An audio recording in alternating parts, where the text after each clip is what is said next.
Ethan Rhodes had built a perfect lie. On the surface, he was the American dream personified, a successful investor, philanthropist, well-groomed, well-spoken, respected in every room he walked into.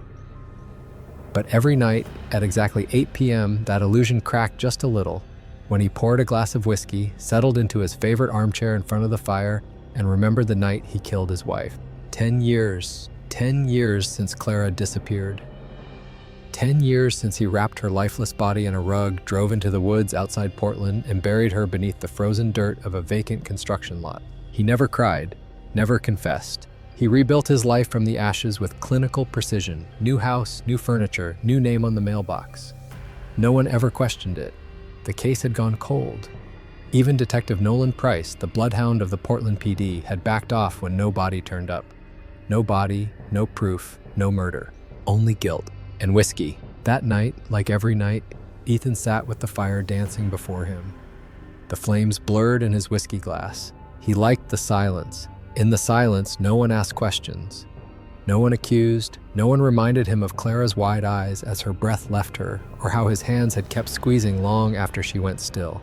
The guilt didn't scream anymore. It whispered, and whispers are easier to live with. He closed his eyes. Ding dong. The doorbell rang. His eyes snapped open. He wasn't expecting anyone. No friends, no deliveries, no scheduled visits. It was 8 p.m. sharp, the time when ghosts walk. He set the glass down carefully, stood up, walked toward the door. He didn't check the peephole.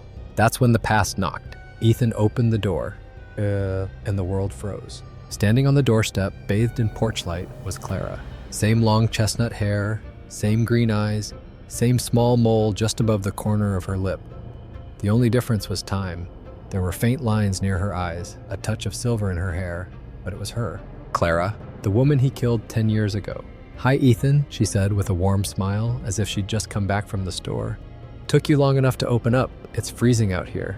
Ethan's mouth opened, but no sound came. She stepped inside without waiting for permission. Her coat slipped off her shoulders and she hung it on the exact same coat rack they used in their old apartment. She looked around. New furniture. I like the old couch better. It should have stayed by the window. He couldn't move. He couldn't breathe. What is this?" he finally choked out. "Who are you?" Clara turned to him with genuine confusion. "What kind of question is that? You drove me to the doctor this morning, remember? Dr. Halverson said I should get more rest." "This is a dream," he muttered. "Or a nightmare." She tilted her head, concerned. "Are you okay? You look pale. Ethan, maybe you have a fever." "You're not real," he said. She reached out and touched his forehead. Her palm was warm, soft, alive. "Maybe you need tea," she said, already walking toward the kitchen like she owned it, like she knew where everything was. He stood frozen in place, his knees trembling. Then, slowly, he followed. She opened the correct cabinet without hesitation, found the mugs, the kettle, even reached for the same tea brand Clara always bought. "I'm going to wake up," Ethan whispered. "Any second now." But he didn't. When she handed him the cup, it burned his hand. The pain was real. "You can't be here," he whispered. "Clara's dead." Clara frowned, genuinely confused. "I'm standing right in front of you. You're scaring me, Ethan." "I buried you," he said louder. "I saw your body. I dug the hole myself. It was winter. The ground was frozen. He stopped. His own voice was giving him away. "What did you just say?" she asked. "Nothing. I didn't mean that. I thought you were dead." She walked closer. "Do you want to lie down? I'll take you upstairs." She took his hand, warm, alive, human. As they climbed the stairs, he watched her movements. They were exactly like Clara's. From the way she turned on the hallway light to how she pulled the bedroom sheets. "How do you know where everything is?" he asked. She blinked. "What do you mean? We've lived here for 5 years." "No," he said. "I bought this house after you disappeared." "Disappeared?" She laughed nervously. "You're acting really strange." "Because this is insane," he shouted. "You're not Clara. You can't be." "Ethan, I'm your wife." "No, you're not. I killed my wife." The words slipped out before he could stop them. Clara's face shifted, not with shock, but with something else, something sad. "You're tired," she said softly. "Just lie down. It'll be better in the morning." He collapsed onto the bed, not because he trusted her, but because his legs couldn't hold him anymore. He watched her from the corner of his eye. She smiled as she turned off the light. "Good night, Ethan." Then darkness. He didn't sleep. Not really. He drifted in and out of nightmares where Clara's face morphed into corpses, into shadows, into things with no eyes. And yet when morning came, he opened his eyes. Sunlight poured into the room, and Clara was standing at the foot of the bed with coffee. "Morning," she said cheerfully. "I figured you'd need this." Ethan stared. The dream hadn't ended. She was still here. Ethan didn't touch the coffee. He watched Clara move around the bedroom like it belonged to her, because somehow, impossibly, it did. She opened the wardrobe and pulled out a sweater without hesitation. She knew where everything was, where his socks were, his old watch, even the drawer where he kept his tie clips. That was the first crack. The second came when she chuckled and said, "You left your socks on the floor again, just like always." Her tone was light, loving, normal, terrifyingly normal. But Ethan's mind was not functioning normally. He excused himself, walked into the bathroom, and locked the door. Leaning heavily against the sink, he stared into the mirror. His reflection looked alien, drawn, pale, wet with sweat. Was he losing his mind? He splashed cold water on his face. His thoughts spun like a carousel. "I buried her," he whispered to his reflection. "I buried her. She's dead. I know she's dead." But she was here, living, breathing, moving like nothing ever happened. There was only one way to be sure. He grabbed his phone from the counter and walked back out as if nothing had happened. Clara was in the kitchen now, making breakfast. The smell of eggs and toast filled the air. She moved with the same casual grace she always had, humming the old jazz tune he hated, because she loved it. He raised the phone and snapped a photo of her from behind. Then another when she turned toward the stove, and one more when she glanced out the window. 3 clear shots, just to be sure. He returned to the bathroom, locked the door, and opened the gallery. His stomach dropped. In every photo, Clara was missing. The kitchen was there, the table, the stove, the window, but no Clara. It was as if someone had erased her, or she had never been there at all. He scrolled through older pictures, photos he'd taken in the last few days. In each one, she should have been smiling, cooking, reading on the couch. Nothing, just furniture, empty rooms. It was like photographing a ghost. A knock on the bathroom door startled him. "Ethan?" Her voice was soft, concerned. "Are you okay?" He shoved the phone into his pocket. "Yeah," he called back, "just stomach cramps." He stepped out moments later, and Clara greeted him with a plate of scrambled eggs and toast. Smiling, radiant, he forced a nod. "Thanks." They sat in silence. He picked at his food while watching her out of the corner of his eye. Her eyes, they were exactly the same, the way she moved, the way she smiled, the way she cocked her head when she noticed him staring. But Ethan no longer trusted his senses. "Clara," he asked slowly, "what year is it?" She blinked. "Huh? I mean it. What year?" She laughed. "Still waking up, I see. It's 2015, sweetheart. March 28th. Ethan's fork froze midair. He set it down carefully. "No," he said, "it's 2025. She tilted her head and chuckled. "You always get the date wrong when you're stressed." He stood abruptly, nearly knocking his chair over. He marched to the office, grabbed his laptop, opened the calendar, and spun it toward her. "Look," he said, "March 28th, 2025. 10 year shots. 10 years have passed." She glanced at the screen, then smiled gently. "That's strange. Maybe your system clock is broken." "It's not broken," he snapped. "It's the real date." Without another word, she closed the laptop softly and walked back to the kitchen. "I think you should rest, Ethan," she said over her shoulder. "You've been working too hard." That night, Ethan didn't sleep. He lay beside her, eyes wide, listening to her breathe. It was real. Too real. At 2:47 a.m., he slipped out of bed, crept down to the study, and turned on the desk lamp. He opened an old, hidden folder on his computer, one he hadn't touched in a decade. It was filled with photos of Clara from before she died. Her on the beach, blowing out birthday candles, dancing in the living room barefoot.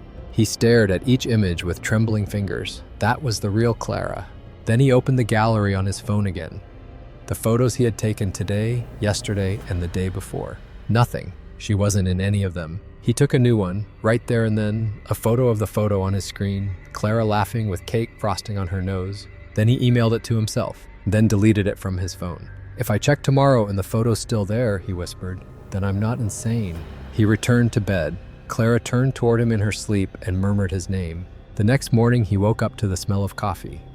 Clara stood at the foot of the bed, smiling like nothing had changed. "You look better," she said, handing him a cup.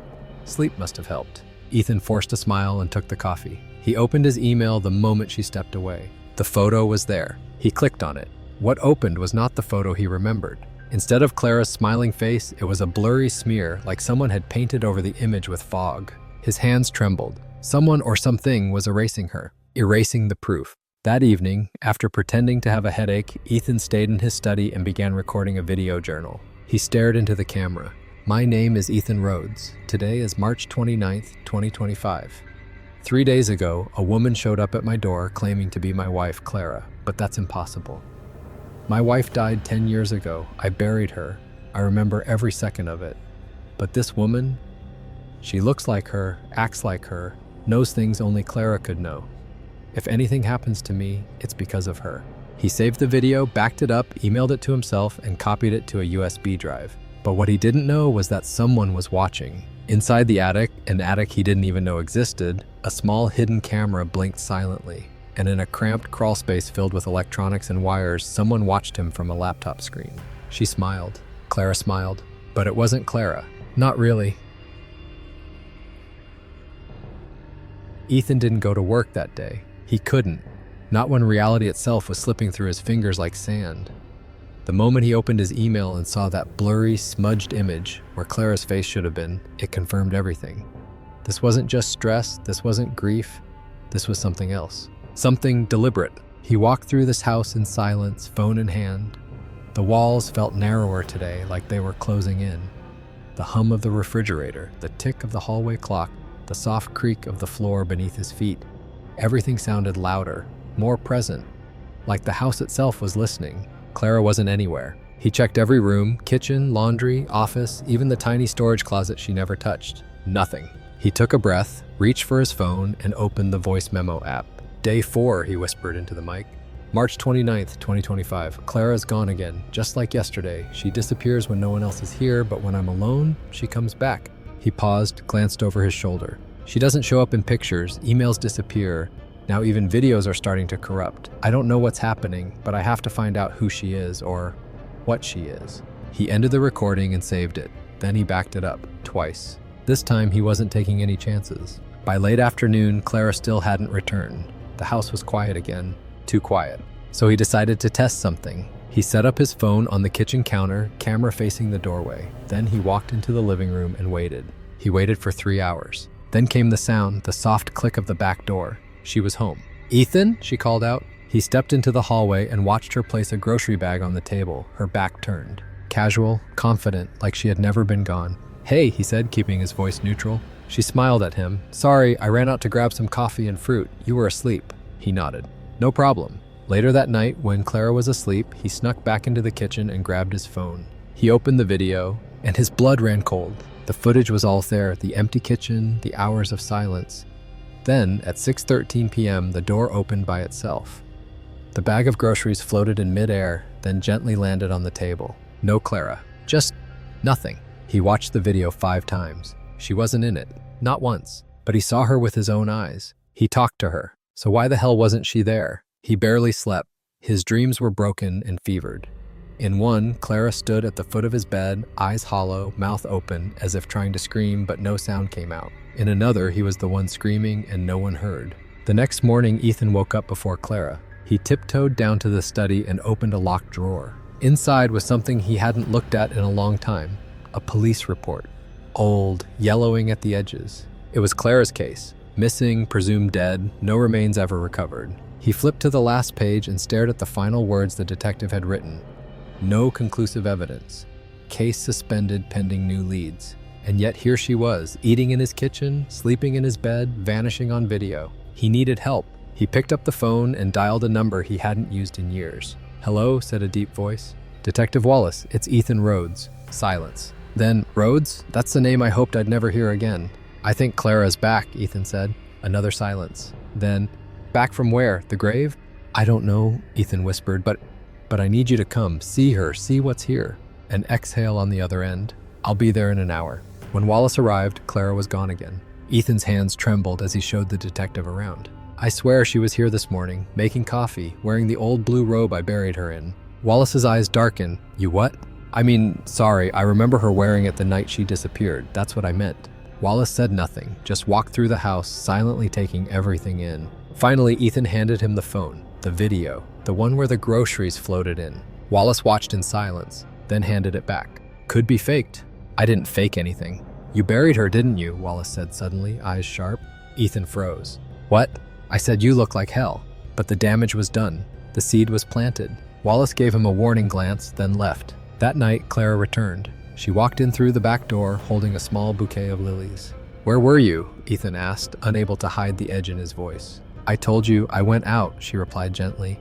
"You must have been napping." "I set up a camera," he said flatly. She paused just for a second, then smiled. "Trying to catch me singing in the kitchen again?" Clara, he said, I want you to tell me the truth. She placed the flowers on the table. About what? Who are you? Her smile faded. What kind of question is that? I buried you. Silence. You had a scar, he said, under your ribs from that accident when you were 16. Show me. She lifted her shirt. The scar was there, exactly where it should be. He stepped back. I don't understand. Her voice softened. Because you don't want to, but you will, soon. She stepped closer, and this time he didn't move. I'm not your enemy, Ethan, she whispered. I'm your reckoning. Then she kissed his cheek and walked past him up the stairs. He stood alone in the kitchen, knees weak, heart pounding. He didn't know what scared him more, that she might not be Clara, or that maybe she was. Ethan didn't sleep. Not really. He lay in bed for hours, eyes open, staring at the ceiling as the woman beside him breathed evenly in her sleep. He could feel the heat radiating from her skin, the soft movement of her chest rising and falling under the sheets. She was real, but everything about her was wrong. Her scent, her voice, the way she called him love in the morning, it was all perfect. Too perfect. Like someone had studied her and copied her. And her eyes, it was always her eyes. They didn't carry the softness Clara once had, no vulnerability, no warmth. They watched him, not with affection, but calculation. He got out of bed before the sun rose and walked quietly to his study. He sat in the dark for nearly half an hour, staring at nothing. Then he turned on the lamp and opened a file he hadn't touched since the night Clara disappeared. Inside were photos of the vacant lot and a map, the spot where he had buried her. He had to know. Ethan drove for over an hour until he reached the edge of the forest behind the old development site. It had changed. Wild grass had swallowed the ground. Bushes had grown tall. Trees now stood where bare dirt had once been. He counted 50 paces east from the oak tree. The earth was untouched. No sign of digging, no sign of disturbance. He knelt and touched the soil. It was cold, still packed, still hiding what he had buried 10 years ago. Which meant whoever was in his house wasn't Clara. He stood slowly, heart hammering. What kind of game was this? And who would go this far? When he got home, she was waiting. Dinner was already made. Pasta, garlic bread, the wine she used to drink on Friday nights. She looked radiant. How was your day? She asked. Uneventful, he said, sitting down, trying to mask his shaking hands. They ate in silence. She asked no questions. He drank half the wine in one gulp. When she went upstairs to change, he went into the kitchen and opened the drawer under the sink. Inside was the USB drive, the one with the corrupted videos, blurred photos, and voice memos. He placed it in his pocket. Then he grabbed his car keys and left. Detective Wallace didn't look surprised when Ethan showed up at his door. I figured you'd be back, the older man muttered, stepping aside. You look like hell. Ethan handed him the USB drive. Everything I have is on this. Wallace raised an eyebrow, then plugged it into his laptop. For nearly an hour, they reviewed everything. The video of groceries floating onto the table. The photos with Clara missing from the frame. The voice memo about her scent, her memories. And the email image that blurred itself. Wallace leaned back in his chair, rubbing his jaw. Well, he said finally, you're either being haunted, drugged, or saved, or you're the target of a damn elaborate setup. I know it's not drugs, Ethan said quietly. Wallace nodded. Then let me ask you again. Are you sure she's dead? Are you absolutely 100% sure? Ethan stared at him. I saw the life leave her eyes. Silence. Wallace finally stood. Then we have a problem, because either she survived or someone's made her rise from the grave. He crossed the room and opened a drawer in the cabinet, pulled out a thin file, slid it to Ethan. What's this? Your wife wasn't the only one who disappeared around that time. Her best friend too, remember? Ethan opened the folder. On the first page was a photograph. A woman, maybe 25, long auburn hair, pale eyes, a defiant look in her stare. Her name was Natalie Quinn, Wallace said. Clara's childhood friend, disappeared from town 2 weeks after your wife. Ethan's blood went cold. I remember her, he whispered. Wallace nodded. Maybe you should remember her a little more. Ethan didn't go home that night. He parked a few blocks away and slept in his car. At sunrise, he walked back up the driveway. The house looked the same, calm, serene. Fake. He opened the front door slowly. The scent of bacon filled the air. She was already cooking. Morning, she chirped. I let you sleep in. Ethan said nothing. He sat down at the table and waited. She placed a plate in front of him, then kissed his cheek. Still mad at me? He didn't respond. Ethan? Her voice dipped. Is something wrong? He looked up at her, really looked, and saw the tremor in her hand as she reached for the salt. Saw the flicker of something dark behind her smile. He reached into his pocket and placed the photo of Natalie Quinn on the table. Her face changed instantly. The smile dropped, the warmth vanished. Only calculation remained. He leaned in, voice steady. You're not Clara. Silence. You never were. The woman across from him didn't argue, didn't deny it. She simply said, "What gave me away?" Ethan stared across the table, his heart pounding in his chest. The woman who had lived with him for a week, who had smiled like Clara, walked like Clara, smelled like Clara, now looked at him with cold, emotionless eyes. A stranger's eyes. "You're not Clara," he repeated, louder this time. The woman tilted her head slowly. "No," she said, "I'm not." He stood up so fast his chair toppled backward. "Who the hell are you?" She didn't answer right away. Instead, she reached into her pocket and pulled out a small, circular locket. She placed it gently on the table and slid it across to him. He recognized it instantly. It was Clara's. He picked it up with shaking hands, opened it, and saw the tiny photo inside. Two girls, no more than 16, arms wrapped around each other, smiling through bruises. "I never forgot," she said. "Natalie?" he whispered. "No," she said again. "That name died a long time ago." Silence hung between them like smoke. "I want you to listen carefully, Ethan. I've spent 10 years preparing for this moment. I don't want to be interrupted." He didn't move, didn't speak. She took a breath and began. "We were 16, she said, voice flat, detached. "Clara and I were walking home from a friend's house. It was late. We took the alley, a shortcut. We'd done it 100 times before. But that night, he was there. The man with the knife. The man who had already raped and killed 2 other girls. He grabbed us both, pulled us into the dark. Clara fought. I froze." She paused, eyes flickering. "She screamed at me to run. I didn't, not at first. I just stood there, watching.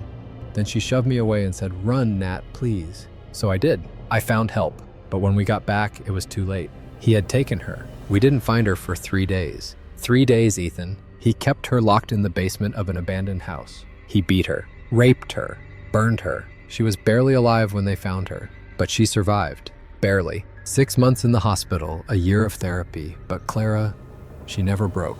She came back stronger. She smiled again, laughed again. She even forgave me. She said, 'You lived. That's enough.' I told her I'd spend the rest of my life protecting her. Then she met you.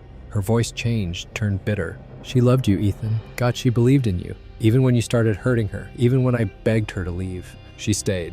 She was trembling now, tears glinting in her eyes, but they never fell. And then one day she vanished. No note, no call, no goodbye. You told the police you didn't know where she went, that she'd probably left you. But I knew better. Clara never would have left without telling me. So I started digging, and what I found that terrified me. She opened her jacket and pulled out a stack of printed documents. She tossed them on the table. Bank statements, transaction records, construction permits, cell tower pings, all pointing to the same conclusion. "You killed her," she said. "You strangled her, drove her body out of town, buried her in the dirt like trash." Ethan's lips trembled. I didn't mean to." "Don't," she snapped, slamming her palm on the table. He flinched. "You don't get to make excuses." He was shaking now. "Why? Why come back like this? Why pretend to be her?" "Because you would never confess to a ghost," she said, voice cold as steel. "But to her? To the woman who looked like her, moved like her, smelled like her?" She smiled, but it was sharp, cruel. "You would confess to her." Ethan felt like the room was closing in. "Plastic surgeries," she said, 10 of them over 9 years, pain you can't imagine. "I studied her every day, her voice, her laugh, her handwriting. I became her, for you." Tears finally spilled down her cheeks, but she didn't wipe them. "I gave up my life to finish hers." He collapsed into the chair, breathing hard. "You're insane." She leaned forward, eyes blazing. "No, I'm Justice." She pulled a small device from her coat pocket and pressed a button. Ethan's voice echoed through the kitchen. "I buried her. I saw the life leave her eyes." The recording played back his confession, clear, undeniable. "I've been recording you since day 1, she said. "Every word, every lie, every whisper." A knock on the door. She didn't move. Ethan's blood turned to ice. The door opened. Detective Wallace stepped in, his eyes full of fire. He had heard everything. "It's over, Ethan," Wallace said. "We've got your confession, your motive, your cover-up. You're under arrest for the murder of Clara Rhodes." Handcuffs clicked shut. As Wallace led Ethan away, Natalie, no, the woman with Clara's face, stood frozen in the kitchen, staring at the place where Clara used to sit, where she used to laugh, where she used to live. Her mission was complete, but there was no triumph, no peace, only a hollow ache. She looked into the mirror on the wall and touched her cheek. She didn't see Natalie Quinn. She didn't see Clara Rhodes. She saw no one. The house was silent, the kind of silence that doesn't comfort, but clings. Natalie stood alone in the kitchen, her hands still trembling, though Ethan was long gone. Outside, the flashing red and blue lights from the police cruisers faded into the distance. Detective Wallace had taken the murderer away. The plan had worked. 10 years of pain, of transformation, of pretending, and now it was over. So why didn't it feel like victory? She moved slowly, mechanically, wiping the counter where Ethan had sat just hours ago. The sound of her rag moving in slow circles was the only thing breaking the stillness. Her reflection caught her eye in the kitchen window. Clara's face stared back at her, and something inside Natalie broke. She turned away sharply, walked upstairs like a ghost climbing into its own coffin. In the bedroom, she sat at the edge of the bed where Ethan had whispered lies, where she had worn a dead woman's perfume, laughed like a ghost, and played a role until she no longer knew where Clara ended and she began. She pulled off her wig. The real hair underneath was short, rough, unrecognizable. She peeled away the contact lenses, the green eyes gone, revealing her own. And finally, she removed the thin makeup covering the surgical scars, the reminders of what she had become. She stared at herself in the mirror across the room. Not Clara, not Natalie, someone else. Or maybe no one at all. 2 days later, she walked into the police station. Detective Wallace was at his desk, sifting through paperwork. When he looked up and saw her, he didn't speak right away. He simply nodded and gestured to the chair across from him. "I wasn't sure if I'd see you again," he said. "I had to come," she replied. Her voice was quiet but firm. "It's time to finish what I started." Wallace raised an eyebrow. "You already finished it." She shook her head. "No, I got justice for Clara, but Natalie Quinn, she's still gone. And Clara Rhodes never came back." He leaned forward, elbows on the desk. "So who are you now?" She paused, thought about it, then said, "I'm no one, which is why I'm here." She reached into her coat and pulled out a thick folder. Evidence, documentation, all of it, placed it on the table in front of him. "I want it on the record, everything. The surgeries, the setup, the recordings, the deception. I want it written down, every word, so that when someone asks what happened to Clara Rhodes and Natalie Quinn, there's a file that finally tells the truth." Wallace didn't interrupt. When she finished speaking, he simply said, "This won't be easy. There will be hearings, questions. You might be charged for obstruction, for impersonation." "I know," she interrupted, "but you're not turning yourself in." "No," she said. "I'm turning the past."